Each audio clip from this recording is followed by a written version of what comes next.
No, baby, that's for somebody else. We're just going to keep you right where you're at right now. It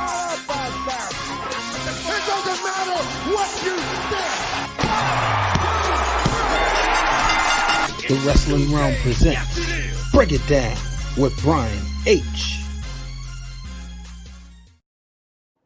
Hello, ladies and gentlemen. Welcome to this edition of Break It Down with Brian H. I'm your host, Brian H. Waters. This show, of course, is brought to you by the Wrestling Wrealm. And as we get close to the end of the year, I had to bring on a good brother of mine, the one and only Nubyjas Wilborn. What's up, man? How you feeling? Man, what's up, brother, man? I'm good. As good as you could be with the panorama going around the city and the world. You know, I'm out here, I guess, as long as we can. So, man, let's get to it, baby.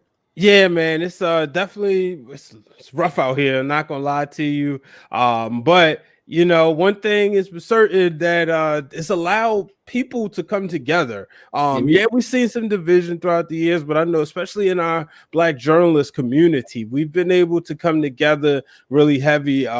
And we've also been able to find the fellow wrestler fans. So you're a wrestler fan. I'm a wrestler fan. You are, a superstar journalist. I know you probably won't say that part of it, but I will. I'm still trying to look, bro. It's hard for me to say I'm a star when I see like the Malika Andrews of the world out here crushing it on ESPN, or when I see the Chris Hayneses of the world and Vinny Goodwills. Like, don't get me wrong. I mean, I listen. In spite of the BS that's going on in my paper, I read the Pittsburgh Gazette. Mm-hmm.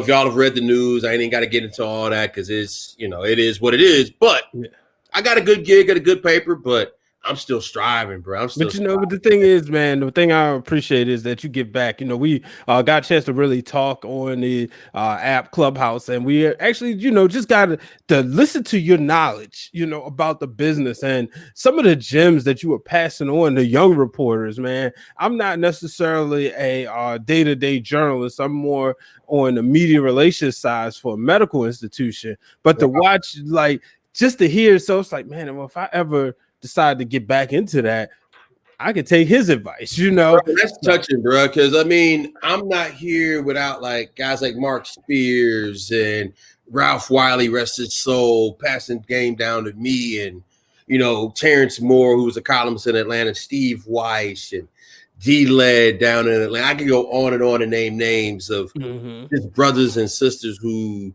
poured into me, and whatever little bit of game I got it because they poured it into me, and I ain't got no choice but to give it back, man. Especially now, because here's the deal: we have a chance right now as Black people doing this, really doing this, to tell the truth.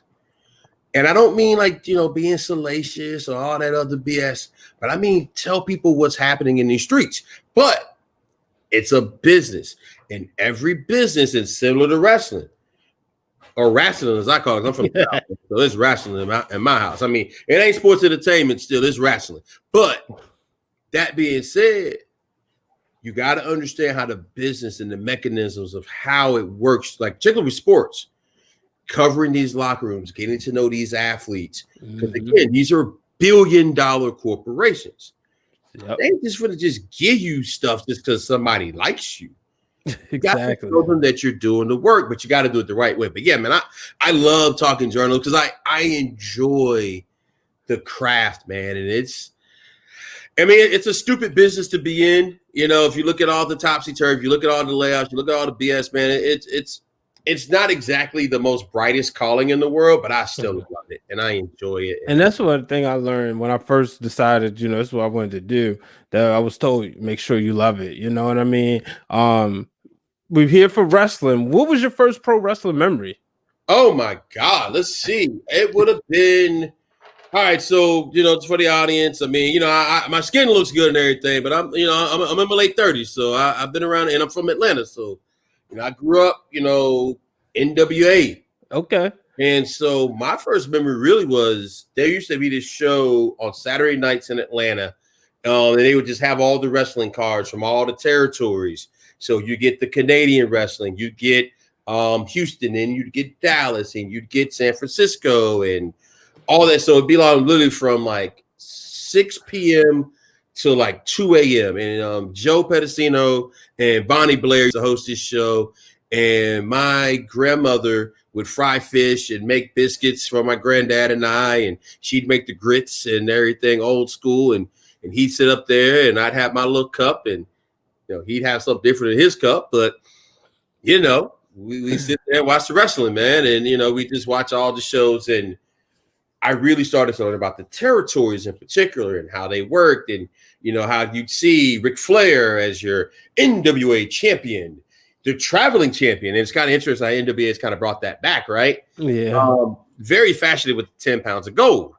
But my first memories of Ric Flair as that champion, man, and Nate was Nate, man. I mean, in the South, man, he was that dude. And I don't go ahead. Go ahead. Like, I don't just mean that, like, kind of like he was the man. He was the guy. Like, you believed Ric Flair. When Ric Flair told you he wore a Rolex and he flew on a jet and his alligators cost more than your house, you believed him and you liked it.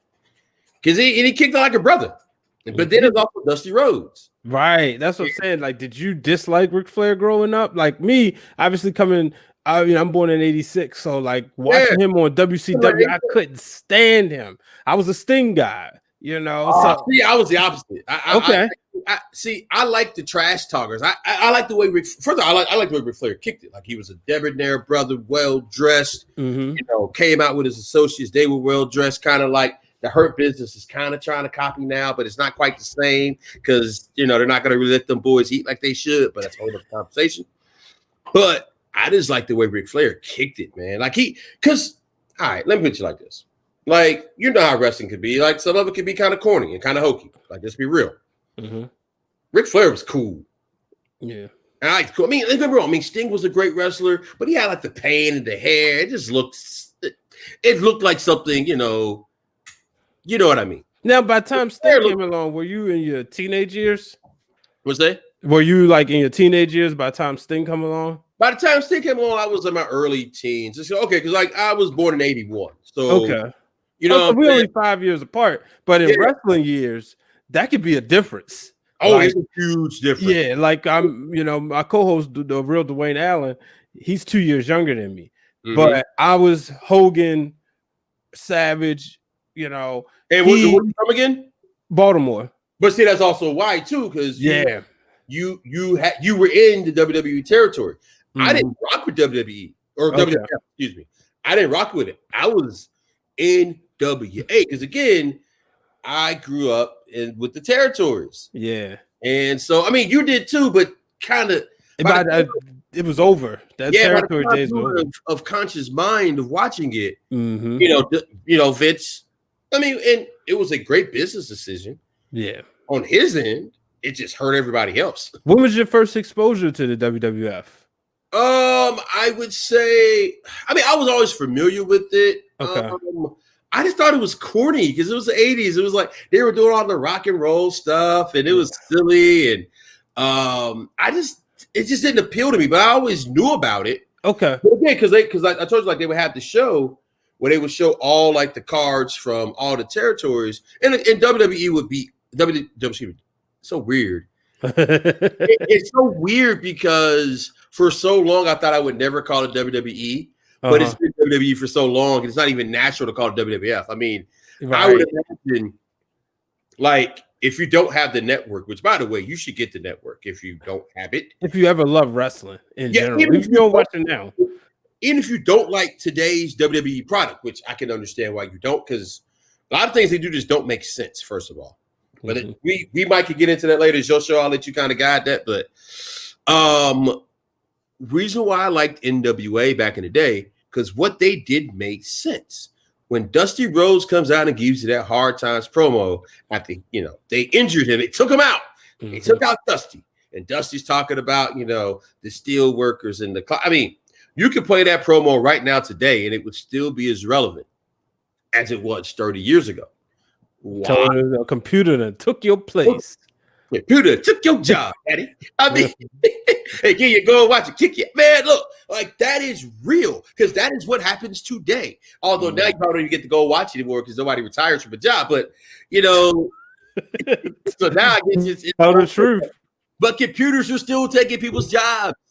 Or now you're working from home. So I guess you have to change the promo. But the point is, that is real. Or I believe why someone would want to beat up Ric Flair, because here he is in these fancy suits and he's talking about how he's better than you and how his car is bigger than yours, how his house is bigger than yours. I believe someone will want to beat him up. A lot of today's wrestlers, or what I see sometimes in the, now NXT is a little different, but sometimes what I see in the WWE product, man, it's like, I don't believe that guy. Like, I don't believe that bro guy kicking off his shoes can beat someone up. Yeah. Now, in a fight. No offense to Matt Riddle, it's not his fault, but I'm just saying the way the character is. Yeah, I will say, I went to a show in 2011. Was it? Yeah, it was. Matter of fact, the week before CM Punk did the pipe bomb, and it was a bunch of us. Me. Oh, that was great, wasn't it? Yeah, it was cool. No, it was great. But a bunch of us went to a show, man, and when you see it from the kids' eyes, it's a difference.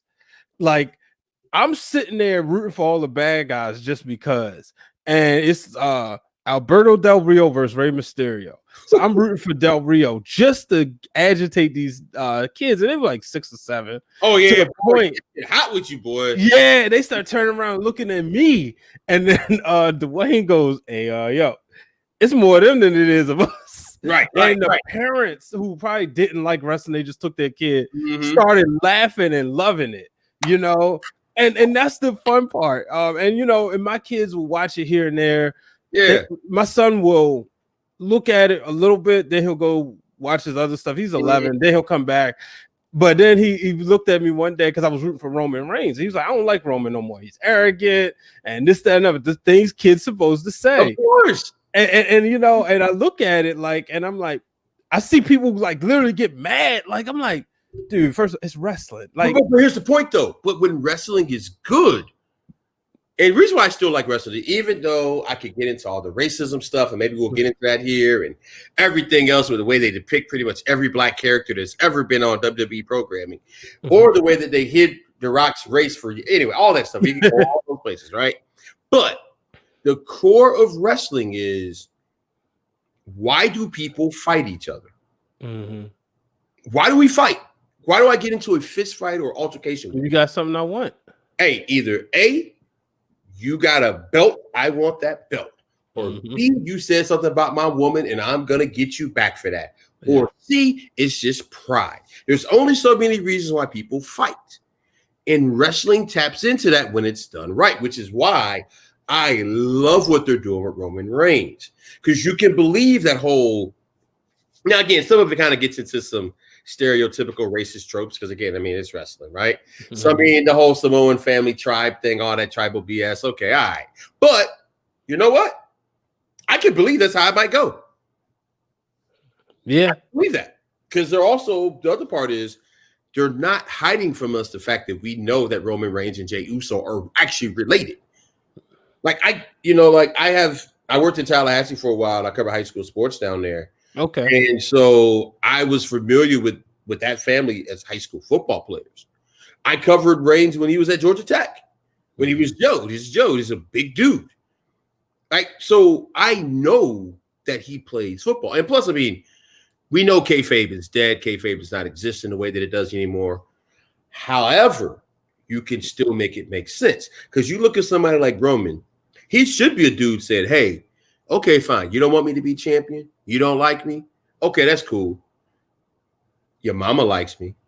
Your lady likes me. Your daughter loves me. And there's not a damn thing you can do about it.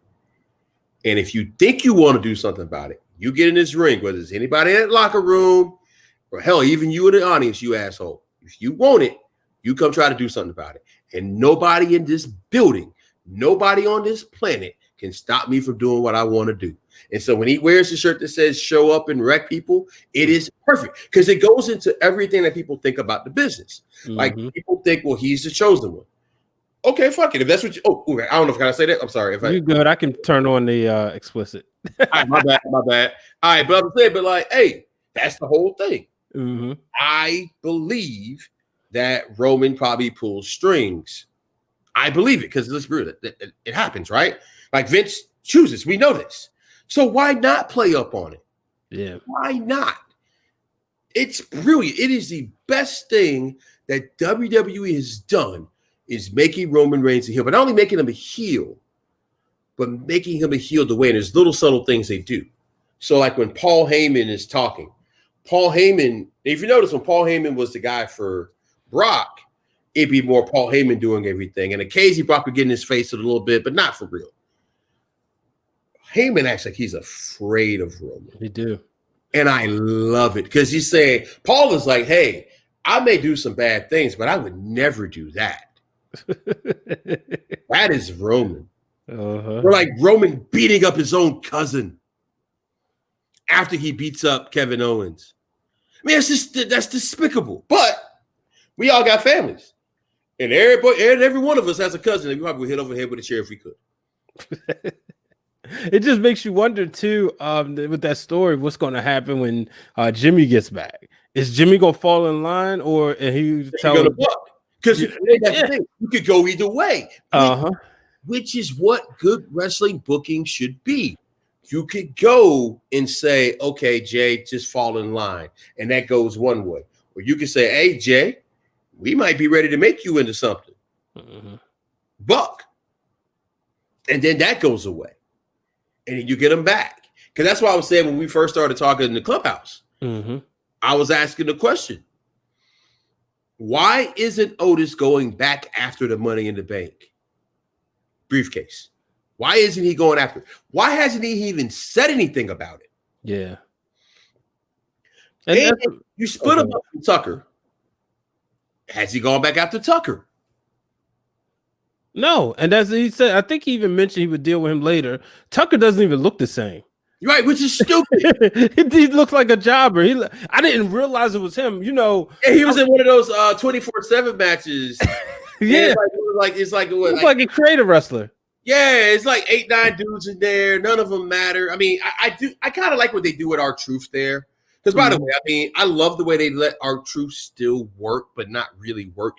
If you know what I mean. Yeah, he's still getting his money.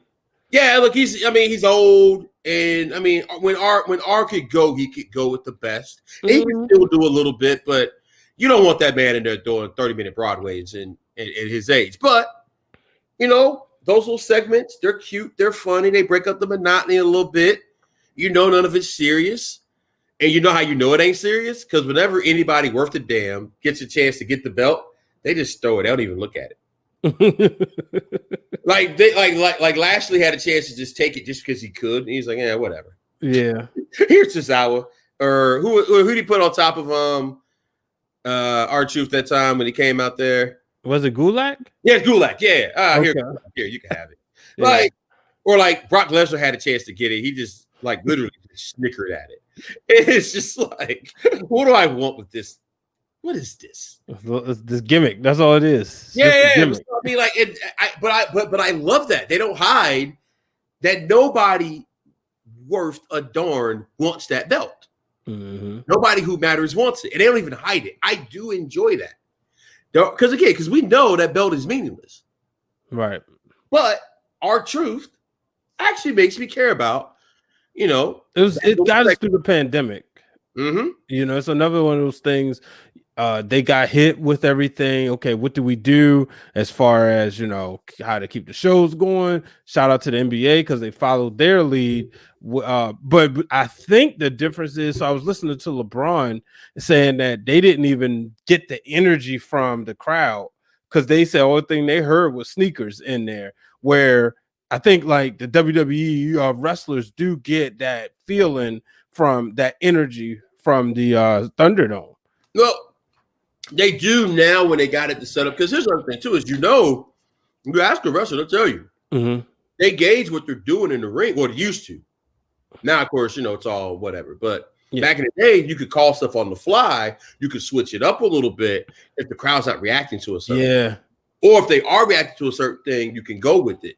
So that does matter as a performer. But I will tell you, somebody I've covered these games. I covered Penn State football, and I've been in these empty stadiums, man. It's eerie, bro. Yeah, I've worked in production, and capturing sound or covering the golden course for the carts, and you sit there. It's like it's hard to believe that there used to be 60, 80,000 people in these arenas. Being in the Ravens or the Washington football team stadium. Like, wow, there used to be people here. But it's not even just that though. It's like when you drive up to the stadium, you just get in.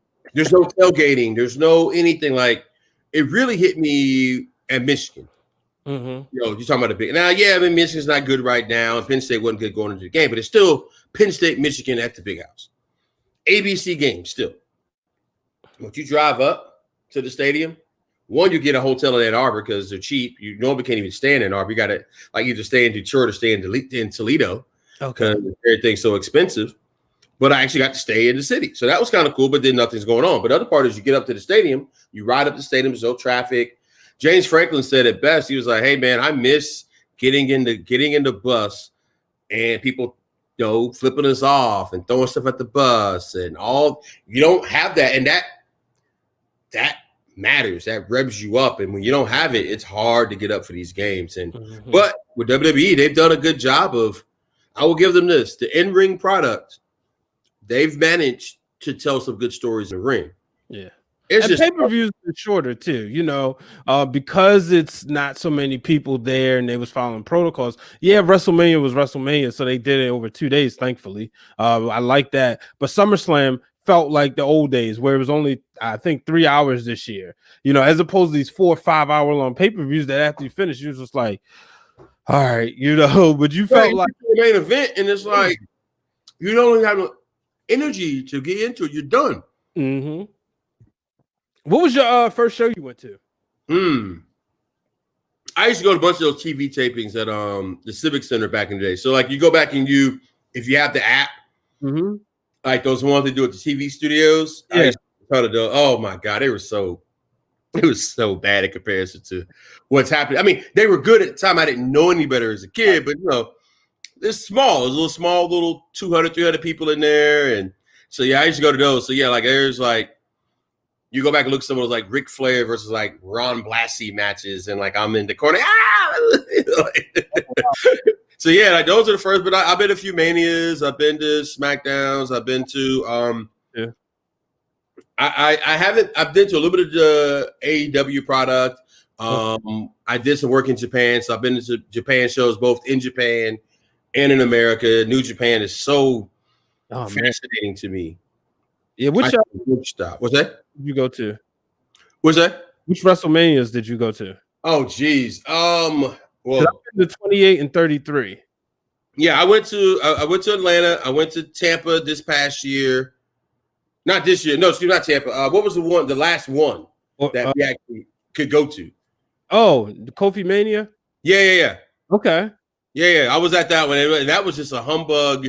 Work happened to take me there at the same time, and yeah. So hey, I realized how the schedule line up, and I'm lucky. I've done some stuff where I had a podcast when I worked at different places, and so I'd have a guy on when he was in the city I'd work in. So still have some contacts with WWE. They'll if I connect the right person, they'll be nice to me and everything, and if it works out to where I could do a story, particularly with something like on a guy's fitness, if a guy, doing it the right way,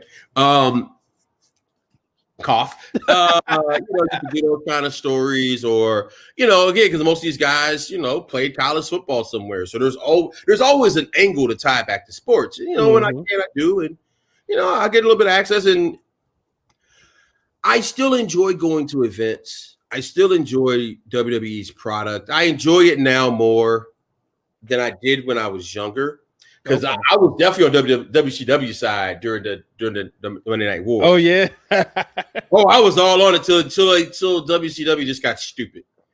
It just got ridiculous. And of course now Bischoff has the podcast and Tony Schiavone has a podcast, which, by the way, like, Tony's also like a shoot broadcaster, right? Yeah, I knew that. Oh my God. Jim Ross. So when I came up in Atlanta, I see him at Braves games all the time. And, he does the Gwinnett Braves, which is the AAA for the Braves. He does a bunch of UGA stuff. And so, you see him around. And Brian Snicker, who's the Braves manager now, was with Tony doing games back when he was the Gwinnett Braves manager, like years ago.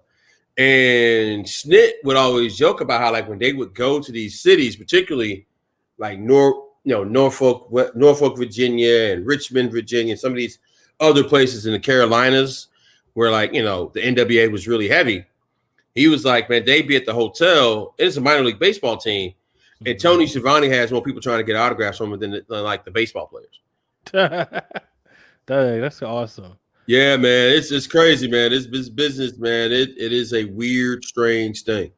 And speaking of Tony Schiavone, we he's obviously made his comeback to wrestling with AEW. Another big comeback last week. The man they call Sting, and tonight he was on there, and really the only thing he really told Cody was, you're not gonna know when I'm coming. But and then he also kind of gave a look to Darby Allin sitting up there. But I thought it was just on brand. It was something we needed to hear when he said to Sting. I mean, Sting said to Tony Schiavone, he said, "Look, I just need you to say one time, it's Sting." Yes, that's real. How do you feel about Sting being back? We get on a lot of legends when they come back and says past their time. Obviously we said that if we saw Ric Flair wrestling today, look, Rick, it's over. Same with Hogan. He kind of wore out his welcome too.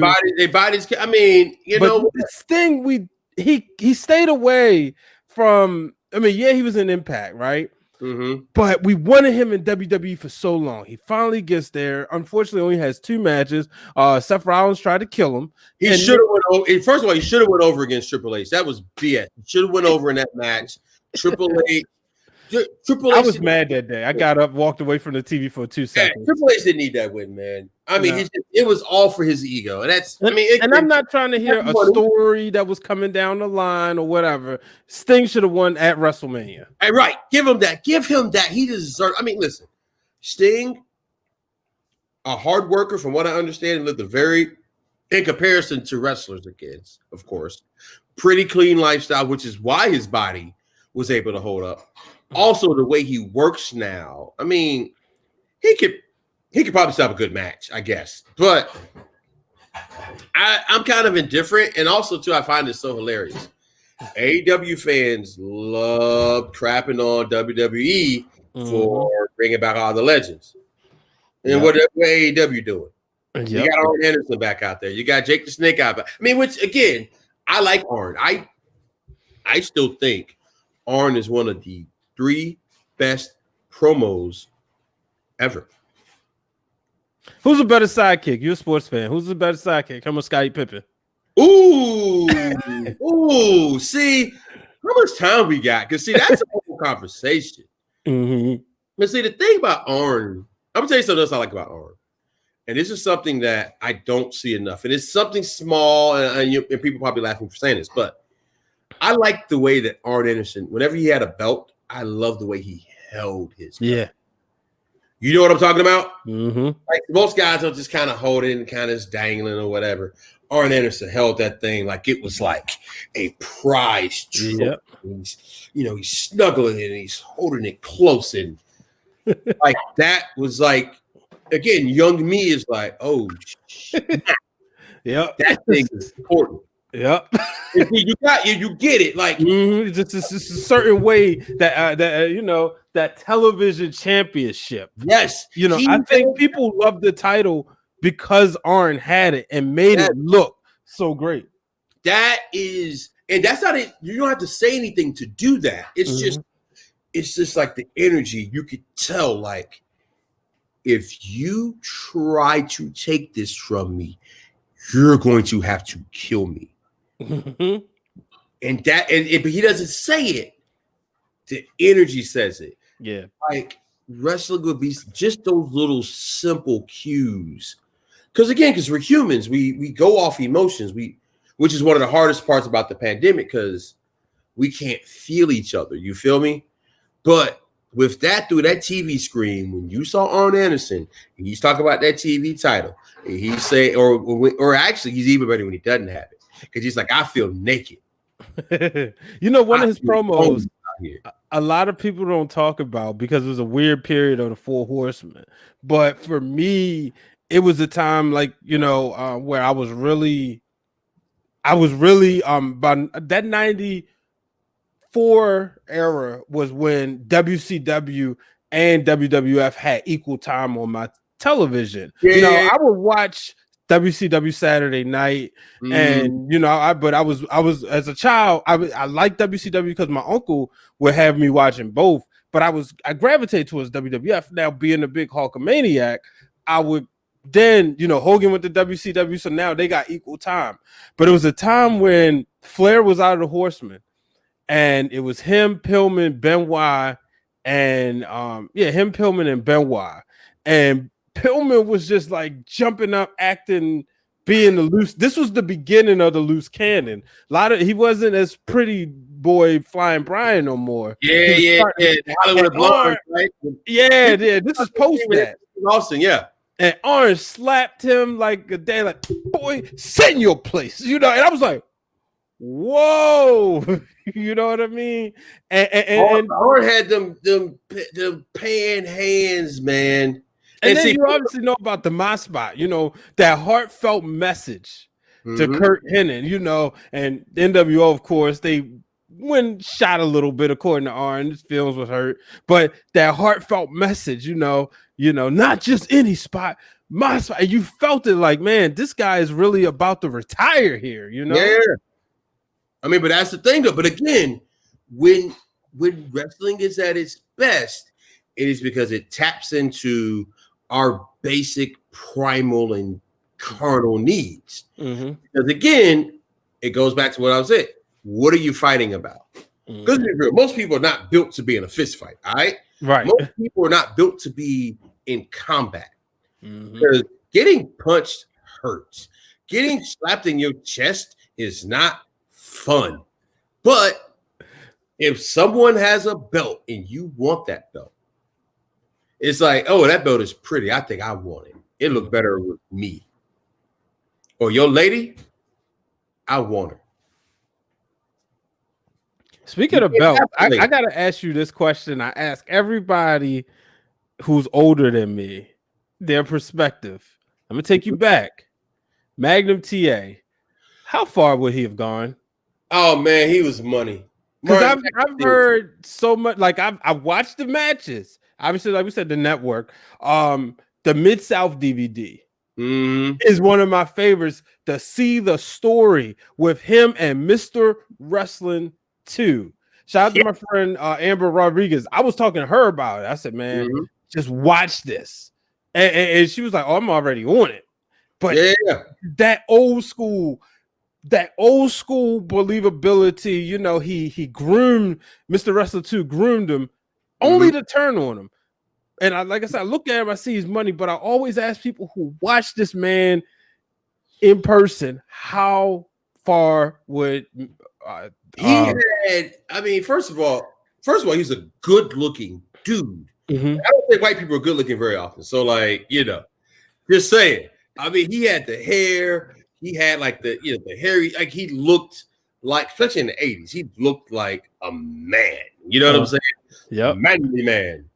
And he talked, and again, he was the opposite of Ric Flair. He was anti-Ric Flair, which was perfect. Him and Ric Flair would have made money together for as long as they wanted to.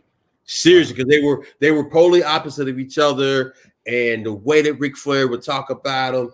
Then you had Magnum TA with Dusty, and because first of all, like you believe that Magnum TA and Dusty would hang out together. Yeah.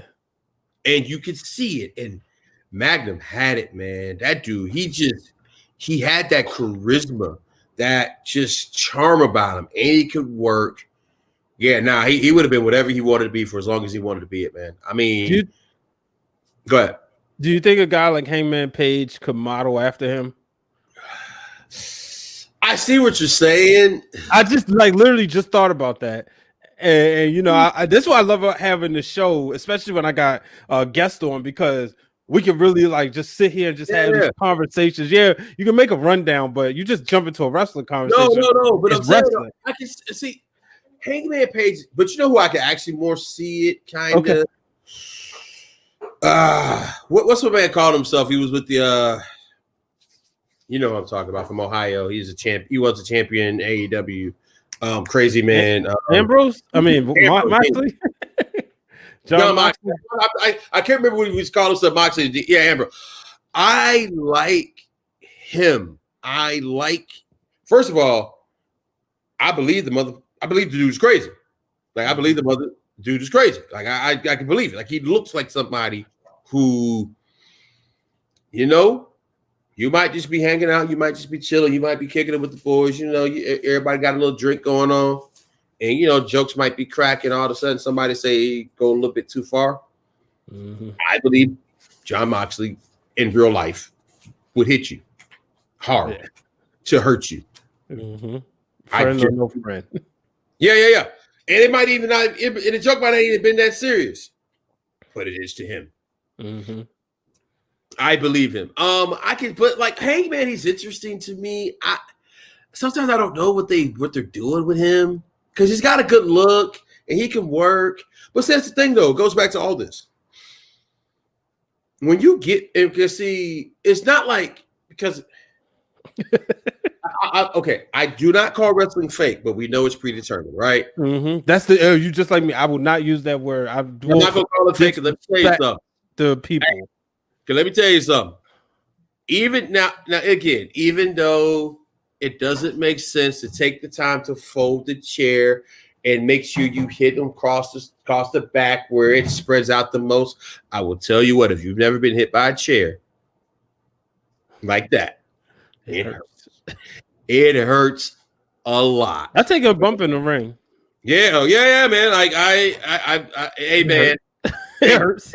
Hey, plus that ring is not what people think it is, man. Not at all. That thing is wood, brother. It's thick, and this is wood. Yep. Or like when you go into those steel steps, that is steel.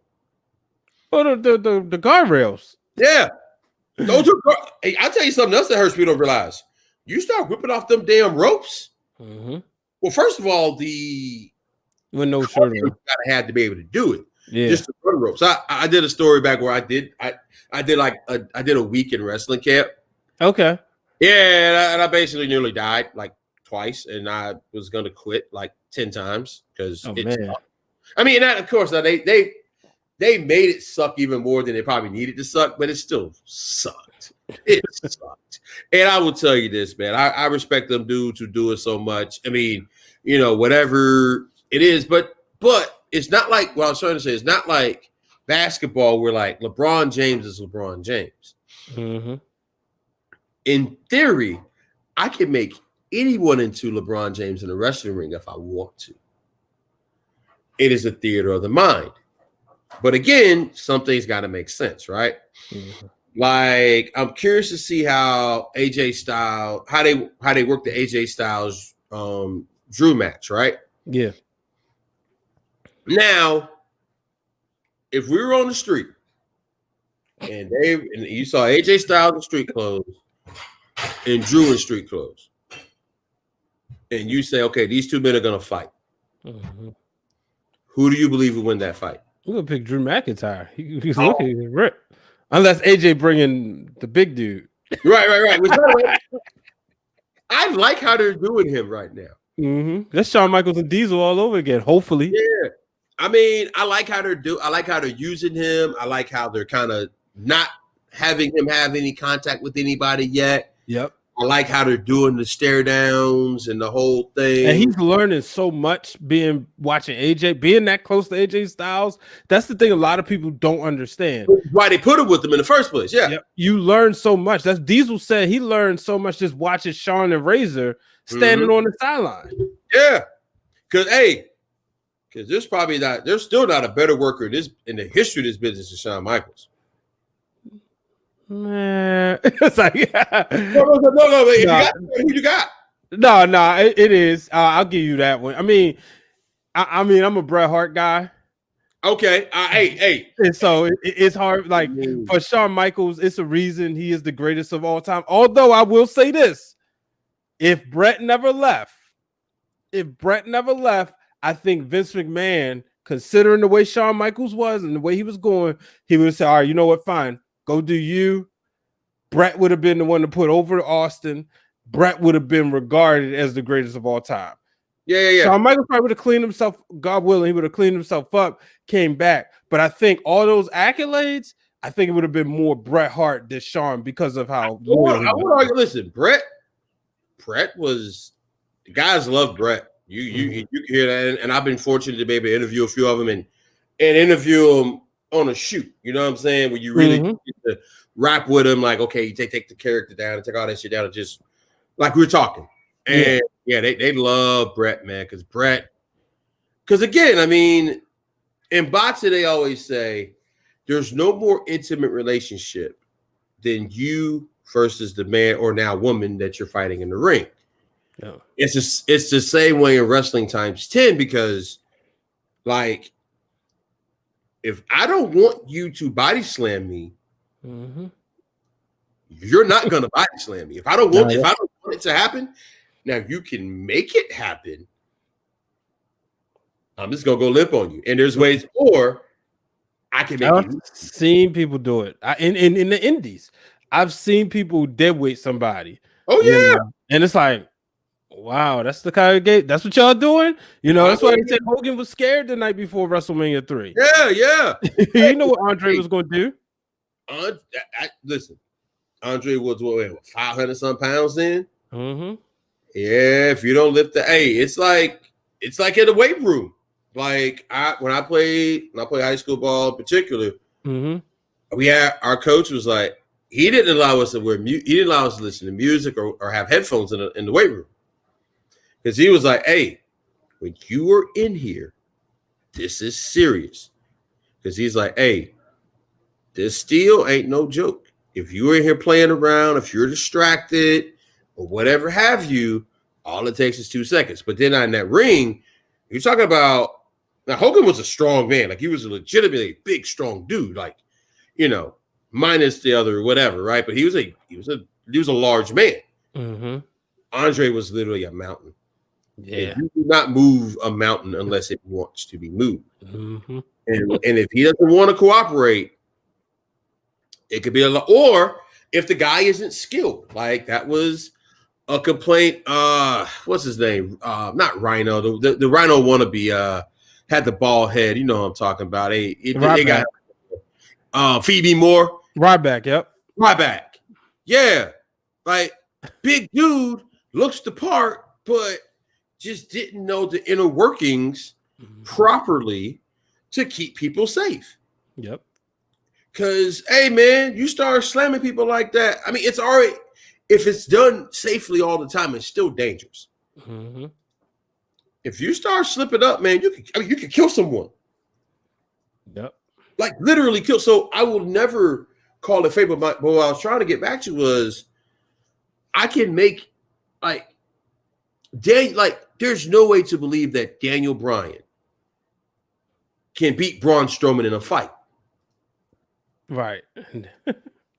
Like, there's no way, or go back to Shawn Michaels.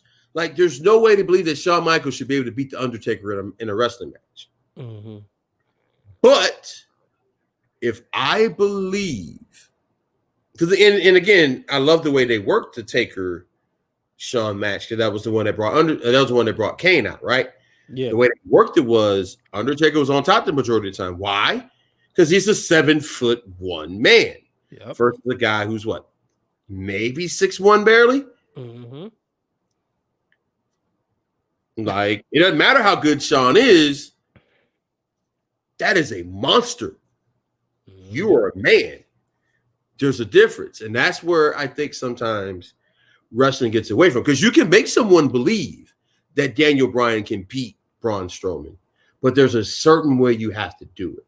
Yeah. Because just like in real life, hey, I've seen smaller men beat bigger men. But it's under a very certain way. And that's where I think wrestling right now sometimes struggle. They do things that don't make sense. Right. Or like the way matches go, right? Like, fam, if I'm in a fight, what am I trying to do? Win. You trying to get the best of somebody. But not only am I trying to get the best of them, I'm trying to keep him from hurting me. So that means I'm trying to get it over with quick. Too many times in wrestling matches these days, it looks like a performance. It looks like a dance. That ain't good wrestling, man. The Young Bucks did that tonight. They were in a tag team match, and I got irritated because one of the Young Bucks was in the submission hold, right? Yeah. And I forgot who they was going against. But they were sitting up there the opponent was trying, other tag partner was trying to block the other brother from getting in. So he finally finds a way to get in instead of going right for his brother, because his brother was like almost like, if we're playing a video game, his meter was like right here. Yeah. He wasn't near the rope. And I'm like, just stop him. But what do? He goes up to the top rope, hits a swanton to break up. I'm like, y'all so spot, and this is what people have a problem with the Bucks is they're so. It makes no sense. Heavy. Yep. Yes, listen, and they're great wrestlers. They're good at what they do. I get it, but like again, common sense, like wrestling. It does. Listen, we know that's what I like about FTR. Huh? That's what I like about FTR. And Arn Anderson says they're better than what him and Tully was. You know, it's those quick tags. I remember when I first saw them in NXT before they were like on the tag team radar. And I was watching the match. I was like, that's a little Tully and Arn right there. Granted, I didn't watch that many of Tully and Arn's matches during the time, but I know how smooth they were. You know, and I'm like, wow, like those dudes are good. And then you know, obviously they would go in there. They look like dudes who are trying to win a fight. Because again, I'm trying to get, if it's a tag team, I'm trying to get in. I'm trying to get my stuff in, and I'm trying to get out before I get hit. And I'm trying to get my boy in. So then I'm trying to get rest, and then I'm trying to get back in to get some more. Just stay fresh. Again, if you've ever been think about it. Like, all right, everybody's seen a fight outside, like a fight in real life, right? I'm assuming most people have seen a real life fight. How long are real life fights? Not that long. Why? Because they don't have to win, and they're trying fighting is hard. It's the whole body to do it. Fighting is hard. Fighting sucks. It is a stupid thing to do. It's hard, man. That's a good public service announcement for the kids listening. Because again, you're in a fight now. You know, yeah, you can say it's legitimately like you look at like what the Tyson Roy Jones thing, right? You're still in the boxing ring. I don't care if you give Mike Tyson 20-ounce gloves and they're pillows. It's still Mike Tyson punching you. Coming at your face. It's a fight. So if I'm in a fight, I'm trying to end that fight as quickly as possible. I'm trying to get you on the ground. I don't want to kill you. I just want you not to kill me. Yeah. Because again, if you're fighting, you're literally fighting, right? Yep. So when I see a situation like that where you go to do a swanton, now I can see if he went and grabbed a brick or like a chair, okay, fine, to really get the dude up off of him. But common sense would say, hey, this dude is beating up my brother who's been getting beat up for too long. Because again, we know fighting is hard, right? We know fights don't last very long in real life because people just get exhausted. I probably need to go get this man off my brother. What'd you think about Raw Underground? I didn't mind it. I just don't think they played it well. Okay. I didn't mind it. You know what? I thought, but they did something like that. What was that thing they did back in the day? I can't remember what it was called. Raw for All? Yeah. All because Vince Russo got mad at JBL Layfield for, being a tough guy, and they wanted Dr. Death Williams to knock him out. Hey, but Steve Williams was one of them dudes, though. It's kind of like he got caught with one bad punch with Bart Gunn. But again, but this goes back to what I'm saying. This is, I can't call it fake when that can happen to you. Or like this is a business that Haku worked in, and everybody who's ever watched wrestling has heard the Haku stories about like he pulls out guys. He should have been champion and never lost if it was like legit. Yeah, because who's going to take it from him? I think Prime Haku would take out Brock. Oh yeah, and wouldn't think twice about it. Yeah. Hey, what was the story when Brock and We got into a couple guys, but him and Angle got into it. Yeah. And Angle stretched him. Mm-hmm. There's the other thing too, right? Like I look at somebody like, what's my man? And he's in the Hurt business now, Shelton Benjamin. Yeah. I'm gonna be honest with you. There's probably not anybody in that locker room that could beat him in a shoot match right now. The only person who would come close might be Dolph Ziggler. Yeah, maybe. And that's still. I mean, I don't think people understand how good Shelton Benjamin was as a collegiate wrestler. I mean, this man. You got people out there probably right now yelling Matt Riddle. Okay. Because he was in the MMA and all that. Yeah, okay. I respect it. Well, okay. And Lashley. Now Lashley's a little different. I mean, Lashley's got the size. He's actually.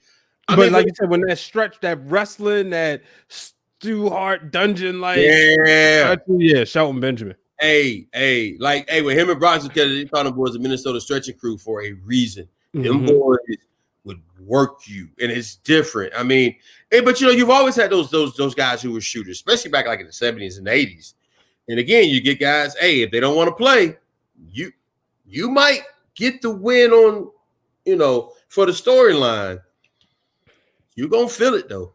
I like when they said that. I like the story when they said that when the Montreal Screwjob, when they knew they was going to do it, they said, I think Pat Patterson and Gerald Briscoe was giving Shawn Michaels pointers to protect himself because they knew he couldn't handle Bret. Man, Bret already knocked him out before and sent him home crying. So Bret they knew killed that man. Yeah. And really, it could have went a whole other way with Vince. If Bret would have really got his hands on him. Yeah. So I mean, but it's still, I still enjoy it. It's just really interesting to see how it goes. But that's why when I talk about certain things, that's why when I ask people about Otis, why does he go? Because here's the thing. Okay, fine. If you want to say, all right, Otis is too fat, he didn't have the look we want for a champion. You know what? Play on that. I remember you saying that. Yep, you can go. Okay, and here's what I'm saying. Because here's what I would do if I were booking this and I were writing for Otis. After Otis loses it and his friend turns on him, the next time I'd have them go to his house and I have him wearing maybe some jeans and a shirt, not the stupid stuff, but just like a serious outfit. I'd maybe even have him cut his hair. And I'd have him sit there, do one of those interviews they do, get like Brian Cole or somebody, go out to his house or whatever. Social distance, do the whole thing, right? And I had Otis say, you know what? I came to wrestling thinking that for once in my life, I wouldn't be picked on for being fat. That for once in my life, if I do the work, I would get the result. And they stole that from me. But not only did they steal it from me, they stole it from every fat kid all over America who's been laughed at and picked on for being fat. Because that's why they're doing this to me. That's why JBL took that bribe, and you guys saw it. Everyone saw it. I got cheated. My friend turned on me because here's the thing. If Miz and I are in a ring one-on-one, he cannot whoop me, and everyone knows it.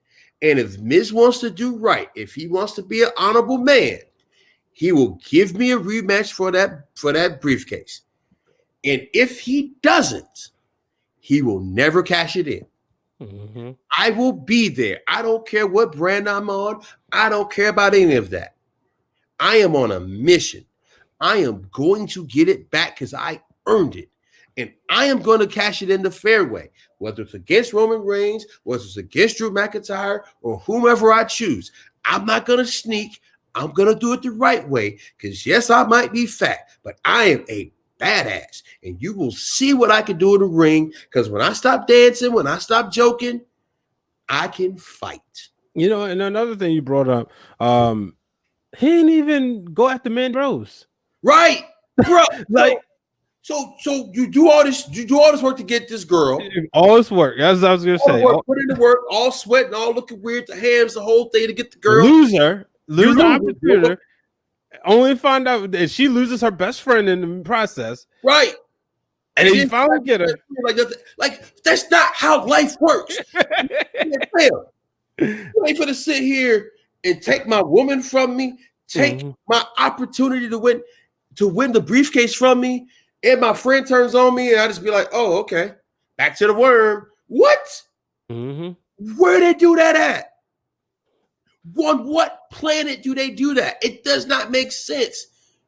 You may as well, if you're going to do that, you may as well just give Otis a fake ear injury, tell him to go home for 6 months. Yep. Because it's otherwise, you basically killed any momentum, any believability he will ever have. You killed it. Because again, you don't have to put the belt on. You don't even have to give him back the money in the bank briefcase. Just let him chase it for 4 months. Let him be everywhere that Miz is. Like when that match happened on Monday night, when Miz is in the tag team match and Drew McIntyre's in there, I'd have had Otis come out there. Yeah, we all know they all in Florida. Yeah, you're not cashing this in without giving me. It's like Otis, like I don't want to take it back from you. I want what's fair because I am a man of the people. I'm not going to go to court. I'm not going to cry. I'm not going to bribe anybody. I'm asking you as a man to get in that ring with me and fight me like a man. And if you beat me this time, I'll go away. But you and I both know that you can't. Yep. And then you can just have him chase it. Then you could do a countdown clock because it has to run out, right? That's how the rules work, right? You get the year. Yeah. You have to cash it in. So I'd have Otis chasing them all over the place. Then to say you get to about a month or whatever, and Miz still hadn't cashed it in because Otis keeps stopping him. I'd do a whole highlight package on it of Otis stopping him.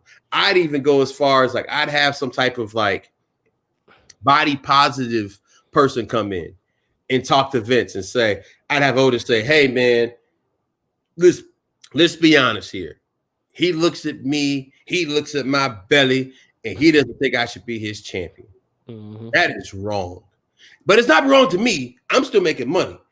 It's wrong to the children because it tells the children that you can only be great if you look a certain way. Yep. And you know what you just did there? You just created a 2020 Dusty Rhodes. And you don't have to put the belt on if you don't want to.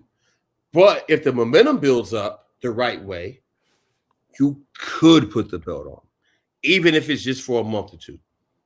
And you don't have to make him a transitional champion. You can work him a certain way because let's be real. He can wrestle too. Like he can wrestle. And he can move. He's light on his feet. Like he's not just some oaf. He can work. Why play him just because he's overweight? Yeah. But you know, hey. hey, I'm just saying it can make sense. And because when you only look at the game short term, oh, he doesn't have the look we want, whatever. Then don't play on it. Play on it. Yeah. Tonight we saw Shaq sit down with Brandi Rhodes. Now we saw Brandi Rose come out a few weeks ago. What did you think about the promo? I loved it. I know a lot of people said it didn't seem believable. The way I looked at it was somebody talked about her man.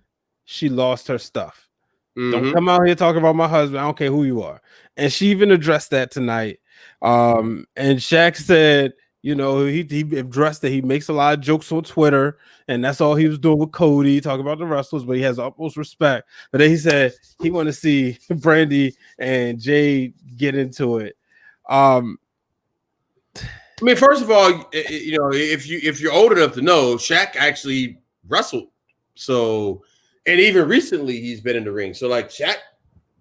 Well, you know, we wanted to see him versus Big Show. I think Big Show was a little upset that Shaq wasn't taking it serious. It was always, no, it's on him, it's on him. You know, they couldn't get their egos in check to actually make the match happen. I mean, I look at it like this. I mean, do you remember back when like Karl Malone wrestled for a little bit? That was weird. But anyway. What's so weird though is how wrestling made Karl Malone a babyface when I remember Karl Malone seemed like the biggest heel. He's a heel in life. Yeah. Before we even mentioned he doesn't take care of his children, right? And you know, he also tried to, you know, sleep with Kobe's wife, right? I mean, you know, exactly. Like, he's not a good human being. Like, there's a reason why, like, he's not a part of like You don't see Carmelo very much these days. Mm-hmm. Again, he's not a good human being. But it's funny how. But again, in wrestling, you can be whatever you want to be. He comes out there with the people's champion, so quote unquote. Yeah. And you know, because it wouldn't have made sense for Rodman to be with DDP at all. Rodman had to be with the NWO because that's what the way he was the NWO member while playing for a championship team. Yo, when Robin went and like taped the wrestler during like the play, what are you doing? Yeah. I think it was like the finals. Fam, what are you doing? Mm-hmm. I mean, wrestling was that hot then. But it really was. Like, I don't think you understand like how like you talk about like drawing heat and boy. I don't think people understand like now, like a kid now doesn't understand what that was at that time. But yeah, going into the store, seeing wrestling, and not just the wrestling section, but you know, the posters. If you went to all the clothes, there was wrestling clothes in Kmart or Sears. Then you go to the front of the grocery store, there was wrestling magazines, wrestlers on the cover of TV Guide, People magazine. You know, whether it was The Rock, Austin, Hogan, Goldberg, you know. And now we see Shaq getting involved, and you know, seeing Brandi. You know, how do you think this? You know, do you think we'll see Shaq more involved with AEW? I mean, well, here's the thing. One of the things that AEW is doing is they're using the TNT stuff. Like they've had them come on during Inside the NBA. They've had it, which again, one of the weird moments for me last year when AEW was first coming out. The Braves played a playoff game, and then right after that, wrestling came on. And it's Jim Ross and Tony Schiavone, and I felt like I was like 8 years old again when I played the Braves game. Now, of course, it was, you know, the Braves were on TBS back then. Another funny thing. You know what I used to think that TBS stood for before I knew it was Turner Broadcasting System? What? I thought it was the Brave station. Oh. Good. Well, because that's what the Braves came on. But that's what they said too, right? Yeah. The Braves, the whole thing. I was like, oh yeah, TBS, the Brave station. Like, I mean, we got it in Baltimore, so that's how like the Braves became a team I will watch. You know, as a baseball fan, I mean, they were on, and then after wrestling, you know, 6:05, boom, wrestling come on. After Saturday night, it was Braves and Rockies or Braves and Dodgers. Yeah. But when they were playing on the West Coast. Like you said, those, and when it was like a day game, and they were back on East on that Saturday. Yeah, and it's so funny because that also ties back into one moment I had when I was kind of doing some sports. When I was really getting into sports writing, and I was in San Francisco, and first of all, great wrestling town there too, the old Cow Palace, which was a dump, but it's one of those great places why people love it. And so I'm sitting there writing my story, and you know, it's a night game, and I'm just thinking about, man, how many times when I was a kid, I'd wake up the next morning and read the AJC to see what the Braves did when they were over in San Francisco, and here I am now writing that same story, you know. So I was like, oh man, like that's like damn dog, like, and that's why we talked about earlier, like me giving back.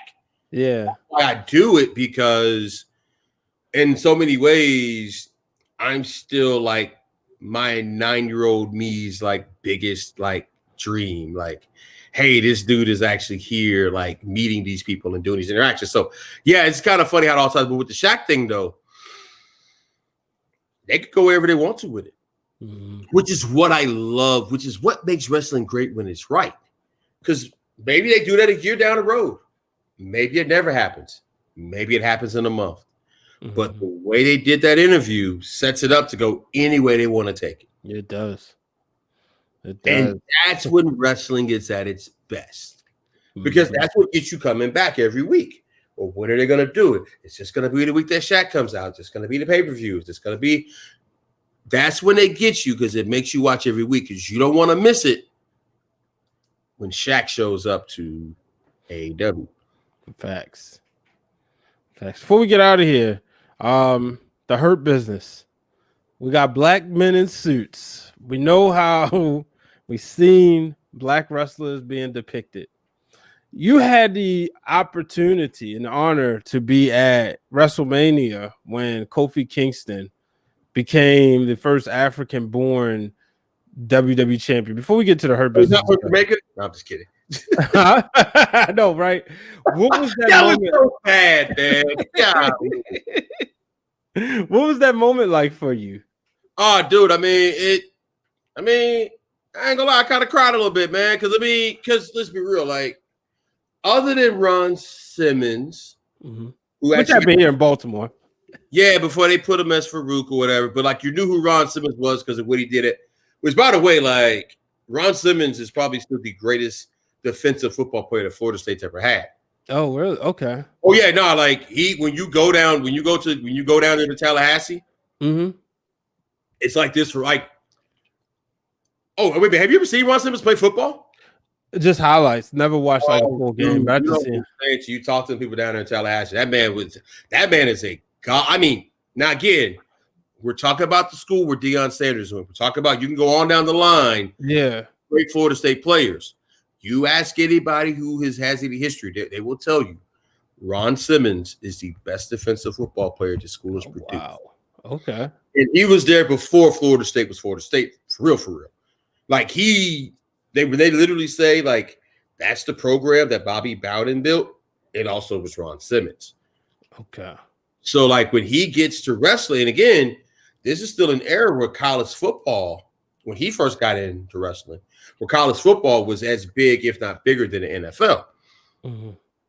Ron Simmons was a college star, so you had to respect him in a way like you wouldn't have done Junkyard Dog or you wouldn't have done Kamala, which, oh my God, jeez. So I say all that to say, seeing Kofi go over with respect, with a good character that was actually black in a way that, let's be real, like, come on, I think he could be himself black and not fake black. Yeah. Like my homegirl Melody, who's a wrestling fan. Shout out to Melody Dion, real cool young lady. She's on Twitter as well, Melanie. But anyway, she always says it's not like all the black people and the Samoan guys want to be swinging off trees and eating bananas, right? But do what you got to do to get a check. They actually let New Day and Kofi be black in a way and win. And it had me a little bit emotional, man. I ain't gonna lie, because I didn't know how it was gonna go. Right. So it was really good that they did it. It made me feel good, man, because that business is really tough on. I mean, it's tough on everybody because it plays off the worst, lowest common denominator of humanity. It just does. At wrestling, it just like, come on, you've been in the audience at a wrestling match.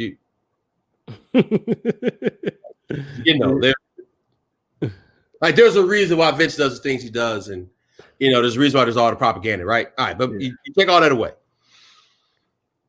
It's hard to be black in that business, and when you see the Hurt Business, I like what they're doing. I like the way that they interact. I like the facial expressions. I like that they pick on people.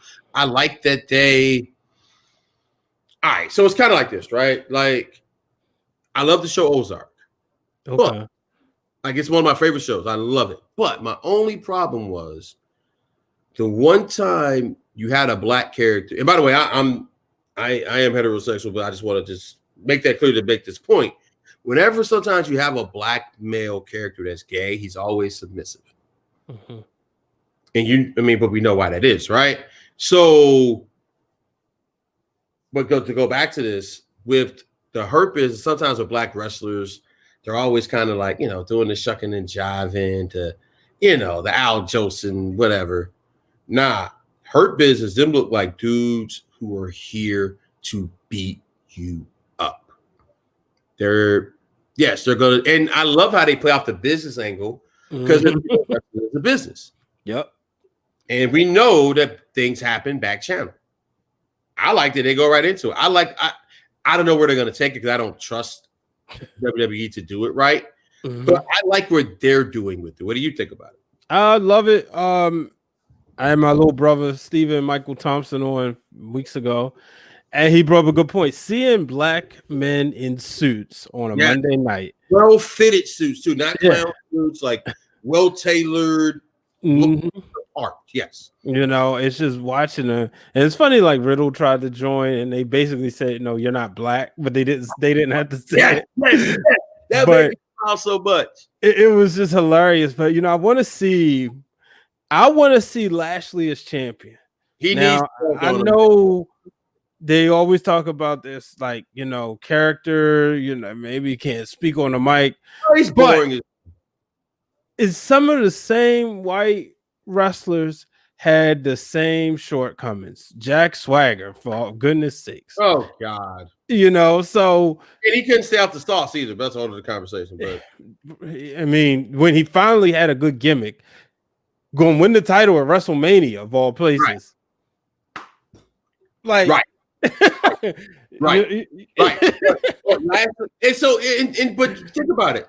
Why do now again? We won't even have good man. I mean, you got Paul Heyman, and that's it. First of all, WWE messed up by taking the manager away. Yeah, you need the Paul Heymans. Like I was saying this earlier about boxing with Terrence Crawford. Terrence Crawford, as a fighter, is everything you want in a fighter. Okay. That dude is in there. He is in there to knock you out. He is in there punching you with bad intentions. Mm-hmm. But it's just not a good interview because he didn't like doing it. Because he wasn't put on this earth to talk. Like you and I, we're talkers. We're good at that. Because I mean, quite honest, I'm not good at taking a butt whooping. So I mean, I prefer to talk my way out of things. But you don't want to put people over, man. So that's me. I use my words to get out of things now. Terrence Crawford's here to punch you, man. Mm-hmm. But he's a good man. He's a fan man. He's born. I would love if boxing would let a Paul Heyman do the promos for Terrence Crawford.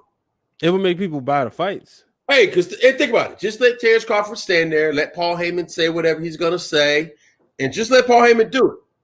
Just let Paul Heyman do the talking. Yeah, maybe we have to get somebody black because you don't want Paul Heyman talking about, that gets to a weird place. But you get what I'm saying, though. Yeah.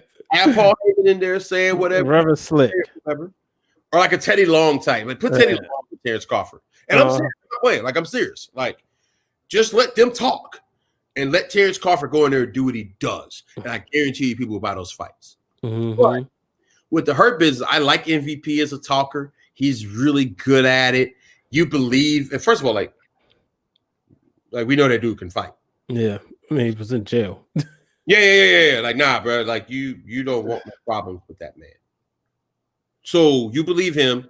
You know what Shelton Benjamin is about. You know what Bobby Lashley is about, and I love that they're bringing Cedric Alexander along because he was floundering. He's too talented to be floundering that way. So exactly. I would love to see Lashley get the big gold. I'd love to see them put the tag belts on Cedric Alexander and Shelton. And why not let MVP why not let all four of them have gold? Why not? I'm serious, man. Like, why? Especially now. Because here's the other thing. Notice how the only time we see so many black wrestlers in prominent programs is during the pandemic. And you can't tell me that's not an accident. Mm-hmm. I mean, you really, like, I was really looking at it. I was talking to my friend David Dennis, and I was like, man, there's so many black wrestlers right now in good programs. It's not an accident that it's during the pandemic. Yeah. So if you're going to use them. Well, it's the risk-taking time because you don't have fans there. But I do think that if you do this right, when fans come back, I remember when Mark Henry was the world heavyweight champion and hearing white people tell me, dude, I love Henry, because he was believable. I mean, first of all, like their world's strongest man thing was a shoot. Yeah.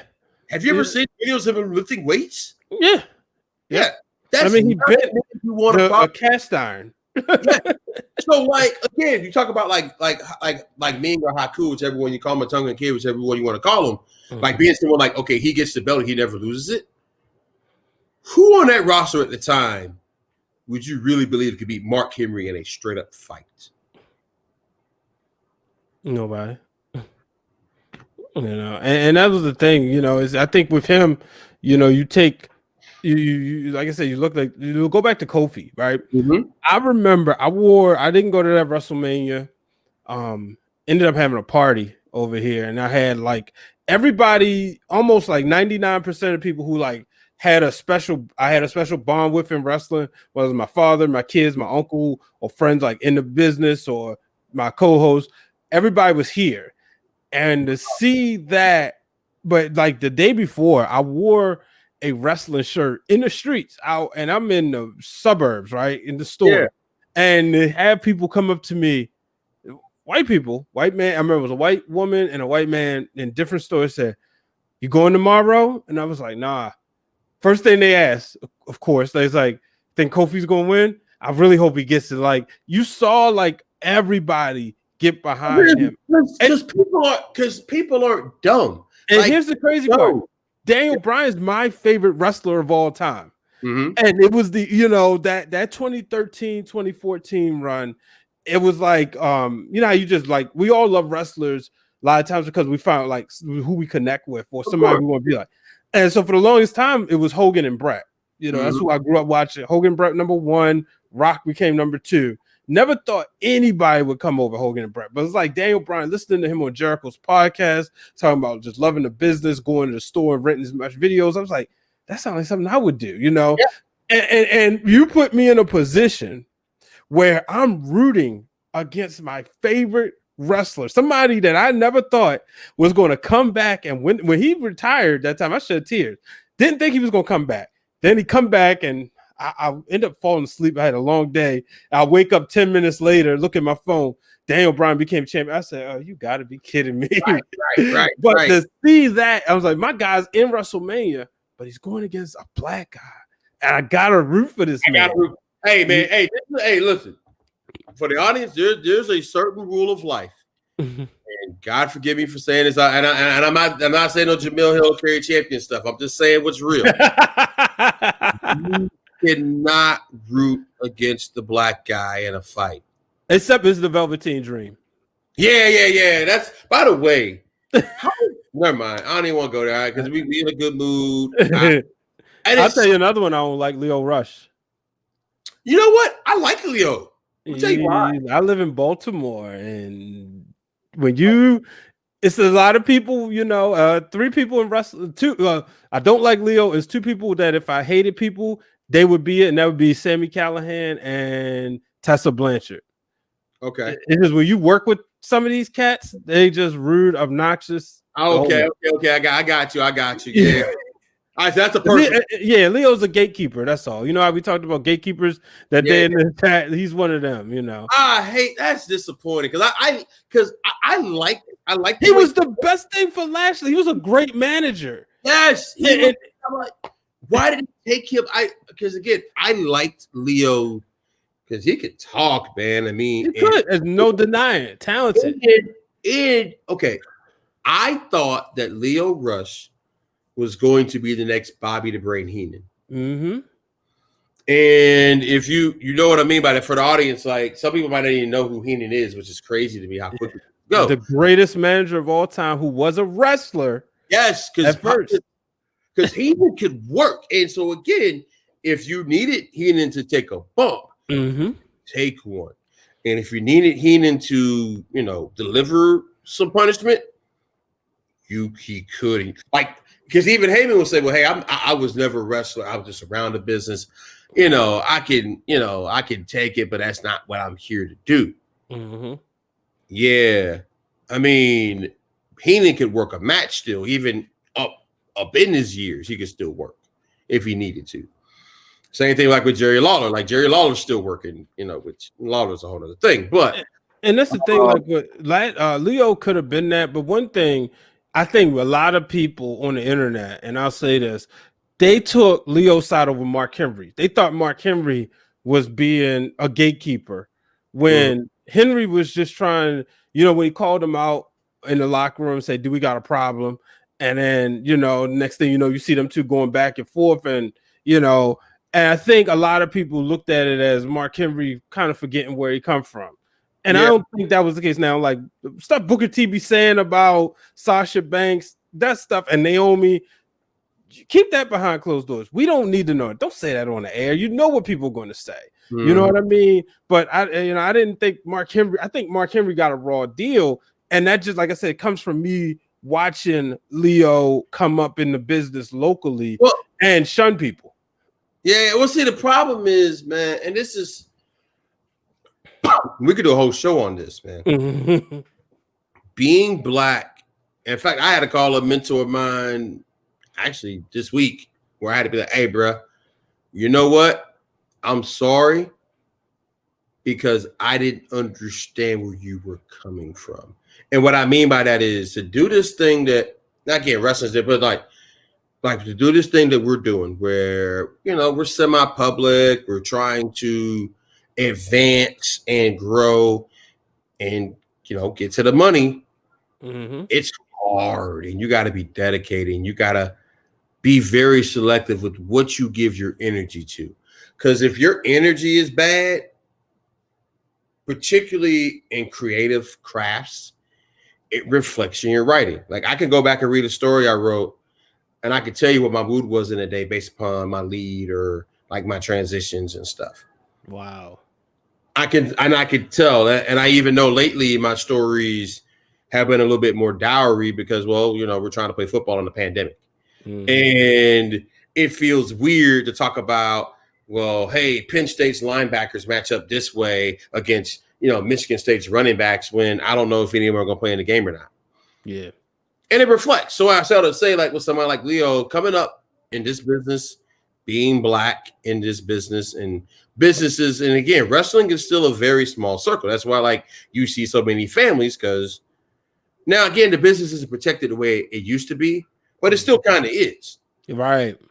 It's hard to get in that business. It's hard to get in there to get trained and to get an opportunity, much less strive in it. Mm-hmm. And sometimes, man, when you come up the hard way, and plus, like with Leo, he's a smaller dude. So everything Leo got, he had to earn it. And I could see how that would mess with you in a way. And not just and that's, obviously we can go more in depth off the air, but just the background, I worked at CZW where, I was working the night he became champion. Oh, wow. Oh, yeah. And I worked WSU. I did a lot of work with WSU as on the social media side of things. So like I saw the red carpets rolled out for him. Mm-hmm. I saw him put on phenomenal matches. But I also know, like, just seeing how people act behind the scenes, and I'm like, you acting nice today than you was the other time I saw you. You know, and you know me, what you see is what you get. This I'm a talkative person. One of the things shout out to my friend Blake. We just produced a documentary on him dedicated to hard work. It talks about his journey, and we had one of his best friends is Mia Yim. Well, the record. Yeah. I guess I got called a record. So like I learned, how to conduct myself in the locker room from him, and going in there, and that's when I was getting the opportunities to really sit down. Like for this project, I interviewed, like I said, Mia Yim, Leva Bates, or the librarian, Allie, Shane Strickland, Wow. All these people, Homicide, and Homicide was somebody who, what you see is what you get. He gonna make sure you on your stuff, and being able to get this respect from these legends, So I'm like, like they know, like when I come there to do my social media stuff, I come to work. I want to make sure that I put on the best product from behind the scenes because they busting their tails in the ring. One thing about it, whether it's wrestlers, any type of performer, anybody who, because again, there's a certain amount of focus. It's no different for journalism, but it's the same thing. Like, hey, like there's gonna be some times I'm gonna get a call at 10 o'clock and I got to do a podcast with somebody, and that's not always the best for relationships. It's not always the best for friendships because people don't understand why you're doing what you do. Yep.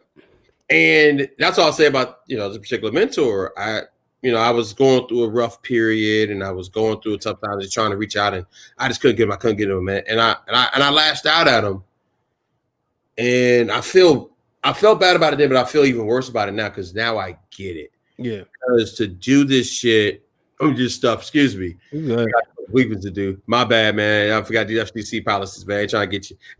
Anyway, we David stay on the wire. I ain't trying to get a fine for your radio station, but it's just even for me, like as a beat, like anybody who asks me on their podcast, I don't care how many listeners you got, your radio show, I don't care. Like I do them because it makes me better doing it. But the level of dedication you have to put in to be great at something, particularly in something that everybody wants to do, particularly in a field where every year there's more and more, Mike Curtis, who's a young brother in Syracuse.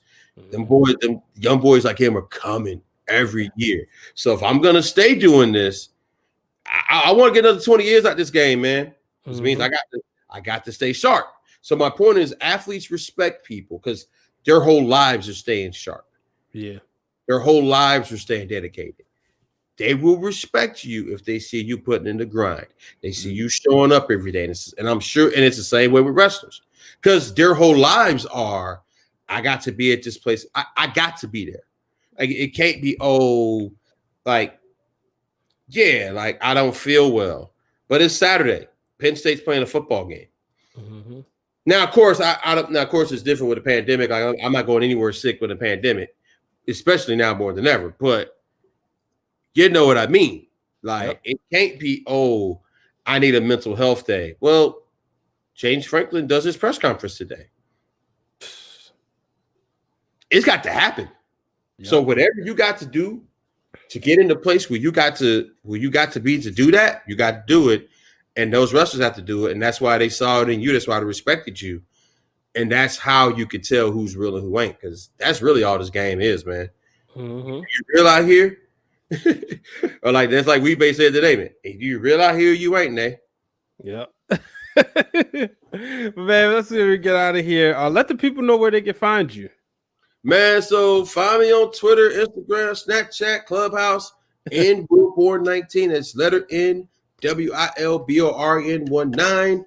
Nubyjas Wilborn. I also have a work Twitter if you want to follow that. If you just want sports, that's Nubyjas W. I cover Penn State football at the Post Gazette as well as Robert Morris and Duquesne basketball. Maybe it's a couple things coming down the pipe. Also have a podcast I'm a part of a podcast called the North Shore Drive. It's on the Post Gazette's network. You can check it out there. And again, all my Twitters, all my social media handles are all the same. That's the N Wilborn 19. Follow me with caution, though. Hey, I will put you on the summer draft script. I prefer not to. We can all keep it cool. We all keep it classy. But if you come at me wrong on the wrong day, you might get on that screen. Love it, man. Appreciate you joining me this week. Ladies and gentlemen, make sure y'all subscribe to the Wrestling Wrealm if you haven't done so. Subscribe to us on Apple Podcasts, Google Podcasts, Spotify, Stitcher, you name it, we are there. Of course, if you're watching on YouTube and you haven't done so, hit the subscribe button and turn on the bell notifications. Until the next time, I'm Brian H. Waters, and I'm out. The creative process seems to be the topic of choice in professional wrestling. With that being said, the Wrestling Wrealm would like you to know that as far as the creative process is concerned, we would never do anything to disrespect or disregard each other's ideas when it comes out to putting the best product for the Wrestling Wrealm.